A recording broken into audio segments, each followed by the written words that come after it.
Hello প্রিয় বন্ধুরা, তোমরা সবাই কেমন আছো? আশা করি তোমরা সবাই ভালো আছো। আমিও ভালো আছি। তো প্রিয় বন্ধুরা, আজকের গল্পটি খুবই অসাধারণ হতে চলেছে। দেরি না করে কানে হেডফোন লাগিয়ে বসে পড়ো গল্পটি সম্পূর্ণ উপভোগ করতে। কারণ পুরো গল্প যদি না শোনো তাহলে পুরো গল্পের মজাটা তোমরা নিতে পারবে না। আর হ্যাঁ, কানে হেডফোন লাগানোর আগে আশেপাশে টিস্যু নয়তো রুমাল নিয়ে বসো, তোমাদের বেশ কাজে আসবে। তো বন্ধুরা চলো গল্প শুরু করা যাক। আজকের গল্পটা হচ্ছে আমার ভাই আর আমি যেভাবে খুবই মনোযোগ দিয়ে কাজ করতাম সেটাই তোমাদেরকে শোনাবো। তো চলো বন্ধুরা শুরু করি। তো প্রিয় বন্ধুরা, আমার নাম নিশি। আমরা আমাদের ঘরে শুধু 2টি ভাই বোন। আমি খুবই ছোট ছিলাম। ভাইয়ার মুখে শুনেছি আমার বয়স যখন 7 বছর ছিল, ভাইয়া তখন বেশ আমার থেকে আরও 7 বছরের বড় ছিল। যাই হোক, আমার বাবা মা একটা দুর্ঘটনায় তারা দুনিয়া থেকেই চলে গেছেন। সেই থেকে বড় হয়েছি চাচা চাচির কাছে। আমার ভাইয়ার নাম ছিল সমীর। চাচা চাচিও আমাদেরই কারণে আর কখনো বাচ্চা কাচ্চা নেননি। আমাদেরকে খুব সযত্নে লালন পালন করে 2 ভাই বোনকেই ব্যাস অনেক অনেক লেখাপড়া করিয়েছেন। শিক্ষায় শিক্ষিত হয়েছি। আমি কলেজে লেখাপড়া করছি। এদিকে ভাইয়া ইউনিভার্সিটি কমপ্লিট করে চাকরির জন্য মোটামুটি এক ধাপ এগিয়ে আছে। ভাইয়া চাকরি হওয়ার আগে টিউশনি করতেন। এভাবেই চলছিল আমাদের প্রত্যেকটা দিন। খুবই সুখে শান্তিতেই কাটছিল, যদিও বাবা মা ছিলেন না। সামনে আমার পরীক্ষা ছিল। আমি ঘরে বসে বসে পড়ছিলাম। তখন রাত প্রায় 2:30 বাজছিল। ভাইয়া একদিন আমার ঘরে আসলো। এসে বলছে, কী রে, তুই যে এত রাত জাগছিস, তোর কি শরীর খারাপ করবে না? ভাইয়াকে আমি উত্তরে বললাম, দেখো সমীর ভাইয়া, শরীর খারাপ করলে করবে, কিন্তু আমি তোমার মতো করে খুবই ভালো রেজাল্ট করতে চাই, এটা হচ্ছে আমার লক্ষ্য। তারপরে আমিও নিজে চাকরি করব।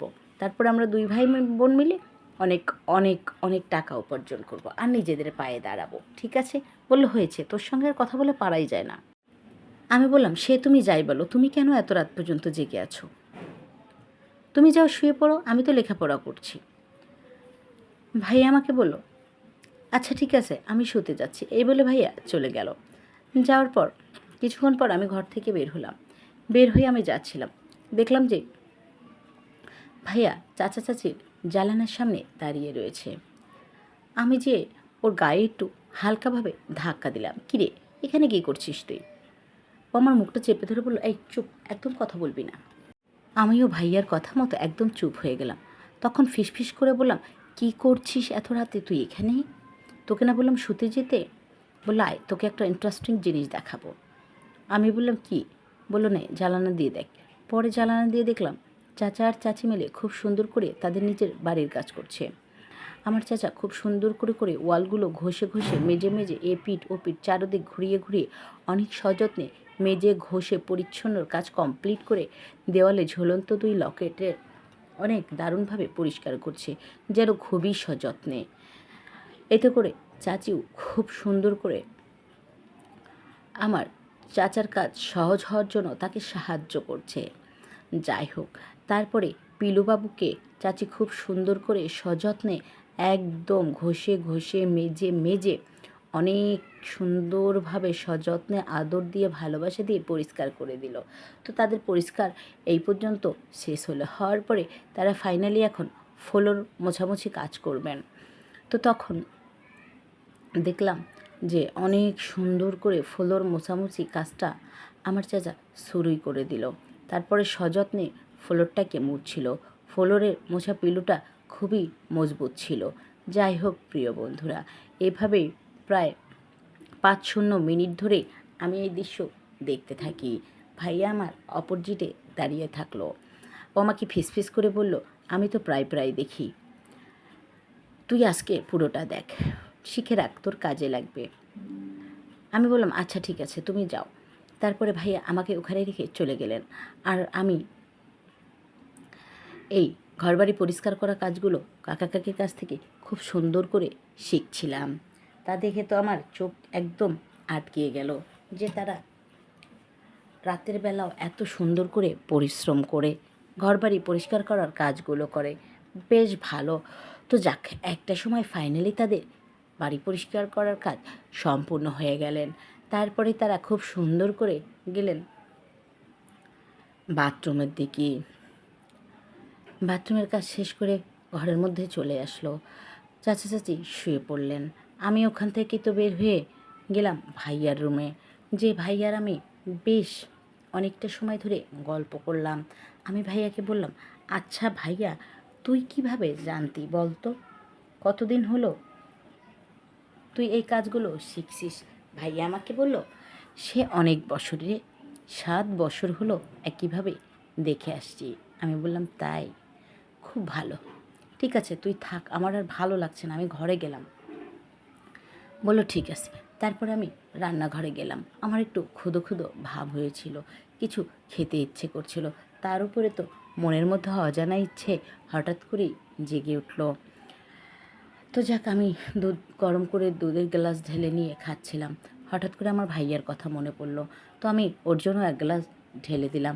তখন প্রায় রাত 3:30টারও উপরে বাজছিল। তো আমি তুরান্ত গেলাম সেখানে। ওর জন্য দুধের গ্লাস নিয়ে ওর ঘরে ঢুকতেই যাচ্ছিলাম। যাওয়ার পরে দেখলাম ভাইয়া খুবই খুবই পরিশ্রমী কাজ করছে। সেও তার পিলুকে পরিষ্কার করছে অনেক সুন্দর করে। পিলুকে মোটামুটি এত দারুণভাবে সে কষ্ট করে করে পরিষ্কার করছে, যা দেখে আমার চোখ তো আরও আটকিয়ে গেল। কিন্তু আমি ভিতরে যাওয়ার সাহস পেলাম না। তবে ভাইয়ের সামনে মোবাইল সেট করা ছিল। মোবাইলে সে অসাধারণ একটি মুভি দেখছিল, অনেক স্টাইলিং মুভি, ওই সব মুভি। তারপরে আমি দূর থেকে সবটাই দেখতে লাগলাম। কিন্তু সে আমার বড় ভাই, আমি তার সামনে কিভাবে যাই এ অবস্থায়? আমি গেলাম না। আমি দুধের গ্লাস নিয়ে বাহিরেই দাঁড়িয়ে থাকলাম। বেশ কিছুটা সময় গেল। সেখানে 2-0 মিনিট ধরে আমি এক অবস্থায় দাঁড়িয়ে থাকলাম। তারপর একটা সময় ভাইয়াকে দেখলাম ঘাইমে গেছে পরিপূর্ণভাবে। ঘামগুলো টপ টপ করে কপাল বেয়ে ঘাড় বেয়ে পড়ছে। এভাবেই অনেকটা সময় হয়ে গেল। আমি বেকুবের মতো দাঁড়িয়ে থাকলাম। অন্যদিকে আমার ইচ্ছে হচ্ছিল যদি আমাকে ভাইয়া বলতো, আমি ভাইয়াকে হেল্প করতাম। 2জন মিলে কাজ করলে তাড়াতাড়ি কাজটা সম্পূর্ণ হয়ে যায়। যাক, একটা পর্যায়ে আমার অপেক্ষা শেষ হলো এবং ভাইয়া বের হয়ে আসলো। যখন সে ঘর থেকে বের হয়, আমি তো দরজার বাহিরেই দাঁড়ানো। দরজা খোলা ছিল। আমি সবটাই দেখতে থাকি। তারপর ভাইয়া দেখলাম হাতের মধ্যে 1 মুঠো কী সব নিয়ে যেন বাথরুমে যাচ্ছে। আমাকে দেখে তো ভাইয়া হতবাক হয়ে গেল। বলল, তুই এখনও শুসনি? আমি বললাম, না, আমি তো রান্নাঘরে গিয়েছিলাম, আমার খুবই খিদে লেগেছিল, এজন্য ভাবলাম কি খাওয়া যায়। পরে পাতিল উতলো করে দেখি দুধ আছে, তাই খাওয়ার সময় তোমার কথা মনে পড়ে গেল, আমি দুধের গ্লাসটা নিয়ে এলাম। ঠিক আছে, তুমি আগে যাও, ফ্রেশ হয়ে আসো, আমি তোমাকে পরে দুধটা খেতে দিচ্ছি। ভাইয়া চলে গেল বাথরুমে। তারপরে ভাইয়া ফ্রেশ হয়ে বাথরুম থেকে বেরোলো। আমি দুধের গ্লাসটা দিয়ে দিলাম। বললাম, অনেকটা সময় ধরে দাঁড়িয়ে রয়েছি, হালকা হালকা গরম আছে, নাও খেয়ে নাও। তো ভাইয়া খেয়ে নিলেন। বলল, আয় বস। সেদিন আর ঘরে গেলাম না, ভাইয়ার সঙ্গে বসলাম। ভাইয়াকে বললাম, আচ্ছা ভাইয়া, একা একাই যে এত পরিশ্রমী কাজ করছো, কতটা ক্লান্ত হয়ে গেছো তুমি? আমাকে বললে আমি কি সাহায্য করে দিতাম না তোমাকে? তখন ভাইয়া আমাকে বলল, তুই তো অনেক ছোট রে, এজন্যই তোকে বলিনি। আবারও জিজ্ঞাসা করলাম, এই অভিজ্ঞতা কাজে তুমি কি 7 বছর ধরে নিয়ে আসছো? তাহলে তো তোমার এই কাজের দক্ষতা অনেক। বলল, হ্যাঁ। আমি বললাম, আমারও ভালো লেগেছে, এই কাজটা শেখার ইচ্ছে আমারও। বলল, ঠিক আছে, সামনে তোর পরীক্ষা আছে, কিন্তু তার আগে আমার কাছে তোকে পরীক্ষা দিতে হবে। আজকে থেকে ঠিক 3 দিন পর আমি তোর পরীক্ষা নিব। তখন আমি ভাইয়াকে বললাম, আচ্ছা ভাইয়া, আবার কবে আমরা এই কাজ শেখার দৃশ্যটি দেখতে পাবো? তখন বলল, আমি সময় মতো তোকে ডেকে নিব। ভাইয়ার টাইম ক্ষণ সব কিছুই জানা ছিল। ঠিক 2 দিন পরেই চাচা চাচি মিলে আবারও খুব সুন্দরভাবে পরিষ্কার পরিচ্ছন্নভাবে তাদের ঘরবাড়ি পরিষ্কার করা কাজগুলো শুরু করে দেয়। তখন ভাইয়া আমাকে আবারও রুম থেকে ডেকে নিয়ে গেল। আমি বেশ কিছু সময় দেখতে লাগলাম। দেখতে দেখতে ব্যাস আমার তুমি মনের মধ্যে ইচ্ছের কোনো অভাব ছিলেন না। একটা পর্যায়ে কাজ শেষ হয়ে গেল। একদম কাকা খুবই অস্থিরভাবে ঘেমে গেছে। কাকি অনেক সুন্দর করে আঁচল দিয়ে তার ঘামগুলো মুছিয়ে দিচ্ছেন। বলছেন, মাঝে মধ্যে একটু পরিষ্কার পরিচ্ছন্ন করার কাজগুলো একটু দেরি করে করলেও হয়। তুমি ইদানিং অনেক ক্লান্ত হয়ে পড়ছো। বলল, মন তো মানে না। আমার যে বাড়ির কাজ করার খুবই শখ, বরাবরই আমার ইচ্ছে আমার বাড়ি আমি আমার মতো করে পরিষ্কার করে রাখবো। চাচা চাচির এই বয়সেও এমন কথা শুনে আমার খুবই দারুণ লাগছিল।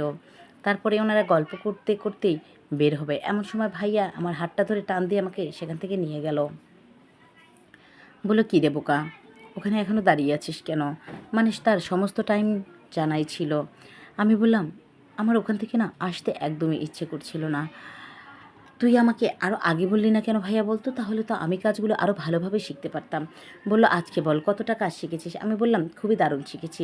তখন ভাইয়া বলল, আমি যে তোর পরীক্ষা নেব, তুই কি পারবি পরীক্ষা দিতে? আমি বললাম, মনে মনে বললাম, একবার নিয়েই দেখো। কিন্তু ভাইয়া কিছুতেই বিশ্বাস করতে পারছিল না যে আমি সত্যি সত্যি অনেকটা বড় হয়ে গেছি আর আমি বাড়ির কাজ করতে পারবো, আমার কোনো সমস্যা হবে না। তারপর ভাই আমাকে বলল, কী রে, পরীক্ষা দেওয়ার জন্য প্রস্তুত? আমি বললাম, একদম প্রস্তুত আছি, তুমি পরীক্ষাটা নিয়েই দেখো। বলল, আচ্ছা ঠিক আছে, আয় তোর পরীক্ষাটা নিব।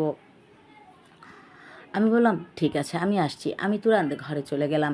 ঘরে চলে যাওয়ার পর আমি খুব সুন্দর করে ফ্রেশ হয়ে আসলাম। আসার পরে ভাই আমার পরীক্ষা নেওয়া শুরু করলেন। প্রথমে সে খুব দারুণভাবে আমাকে বলল যে আগে কোনটা দিয়ে শুরু করব। আমি বললাম, তুমিই ভালো বলো, কারণ আমার থেকেও এতে তোমার অভিজ্ঞতা বেশি। ভাই বলল, আচ্ছা ঠিক আছে। তখন ভাইয়া ধীরে ধীরে প্রথমে ঝুলন্ত দেওয়ালের উপরে যে লকেট দুটো ছিল সেটা দিয়েই মোটামুটি ঘষা মাজা শুরু করলো। সেই লকেট দুটোকে খুব সযত্নে মেজে মেজে ঘষে ঘষে পরিচ্ছন্ন করে নিলেন। তাতে করে আমি খুবই আনন্দিত হচ্ছিলাম। তারপরে ভাইয়া একদম নিচ থেকে, ওয়ালের নিচ থেকে শুরু করে আস্তে আস্তে আলতো হাতে খুব আদর যত্নে ভালোবাসার সাথে মাজতে থাকলো। মেজে মেজে একদম এপিঠ ওপিঠ খুব দারুণভাবে চমৎকারভাবে সে ঘষে মেজে পরিচ্ছন্ন করে নিলেন এবং ফাইনালি ফ্লোর মুছতে চলে গেল। ফ্লোর মুছতে যাওয়ার আগে বলল, এবার পিলুকে তুমি একটু ঘষে মেজে নাও। আমি বললাম, অবশ্যই। ভাইয়ার কথা মতো আমি খুব সুন্দর করে পিলুকে অনেক সুন্দর করে ঘষে ঘষে মেজে মেজে পরিষ্কার করলাম। ভাইয়া অনেক আনন্দিত হলো আমার কাজে। বলল, ফাইনালি পরীক্ষা অনেক সুন্দর হচ্ছে। তারপরে আমরা দুজন মিলে ফ্লোর আর পিলুর কাজটা একসঙ্গে মিলেমিশে করে নিলাম। ভাইয়া সযত্নে ফ্লোর মুছছিল আর আমি ভাইয়াকে যথেষ্ট সাহায্য করছিলাম। ঠিক এইভাবে আমরা অনেকটা সময় ধরে, সেদিন তো প্রথম 3-0 মিনিট ধরে আমরা মেঝে পরিষ্কার করা কাজটা সম্পূর্ণভাবে করে নেই। এইভাবেই আমরা সেদিন একবার করে মোটে 3বার বাইরে পরিষ্কার করার কাজটা খুবই সুন্দর করে করে নিলাম। কিন্তু আমি তো এই কাজে সম্পূর্ণ নতুন ছিলাম। প্রথমে যে আমার একটু সমস্যা হয়নি তা না, একটু সমস্যা হয়েছিল। তার পরবর্তীতে ব্যাস 2-1 মিনিট যাওয়ার পরেই সবটা ঠিক হয়ে গেছিল ও আমি খুবই দক্ষতার সঙ্গে ভাইয়ার সঙ্গে মিলেমিশে বাড়ির কাজ সম্পূর্ণ করে নিই। তো প্রিয় বন্ধুরা, আমার গল্পটি কেমন লাগলো? ইউটিউবের অনেক কড়া নিয়ম থাকার কারণে একটু খুলে মিলে তোমাদের সঙ্গে গল্প বলতে পারছি না, এজন্যই এভাবে বলছি। তোমরা অবশ্যই বুঝে নিও। তো প্রিয় বন্ধুরা, এভাবেই আমি আর ভাইয়া একসাথে আরও 3.5 বছর থেকে যাই। এই 3.5 বছর আমরা খুবই মিলেমিশে বাড়ির কাজ সম্পূর্ণ করতাম। একটা সময় চাচা চাচি আমার বিয়ে ঠিক করে নিলেন এবং আমাকে বিয়েও দিয়ে দিলেন। ভাইয়ার মনটা অনেক খারাপ ছিল। তখন আমি ভাইয়াকে বোঝালাম, ভাইয়া, এতদিন আমরা মিলেমিশে কাজ করেছি, এখন থেকে আর নয়, তোমার কাজ তুমি তোমার বউকে নিয়ে করো আর আমি আমার স্বামীকে নিয়ে করব। তারপরে আমার বিয়ে হয়ে গেল, আমি আমার স্বামীর সঙ্গে বসবাস করছি আর ভাইয়াও তার নিজের বউয়ের সঙ্গে বসবাস করছে। আমি মাঝে মধ্যে ভাইয়ার সাথে দেখা করি, ভাবির সাথে দেখা করি, সেখানে গেলেও আর থাকি না। সকালে গেলেও আমার স্বামী আমাকে বিকেলের মধ্যে বাড়ি নিয়ে আসে, কারণ আমার স্বামীও যে আমাকে প্রচণ্ড ভালোবাসে। আর আমার স্বামীকেও আমি খুবই খুবই যত্ন করি। আর আমার স্বামীও আমাকে খুব সুন্দর করে কাজ করে দেন, তার কাজে আমি অনেক অনেক বেশি সন্তুষ্ট। তো প্রিয় বন্ধুরা, আজকের গল্পটি এখানেই শেষ করছি। দেখা হচ্ছে পরবর্তী আবার কোনো নতুন গল্পের সঙ্গে। আমার গল্পগুলো যদি তোমাদের ভালো লাগে অবশ্যই লাইক, কমেন্ট, শেয়ার আর সাবস্ক্রাইব করতে তো একদমই ভুলবে না। সাবস্ক্রাইব করে পাশে থেকো, পাশে থাকা নোটিফিকেশন বেলটি বাজিয়ে রেখো সবার আগে নতুন নতুন গল্প যাতে তোমাদের কাছে পৌঁছে যায়। আজকে বিদায় নিচ্ছি। সবাই ভালো থেকো, সুস্থ থেকো। Bye bye and take care.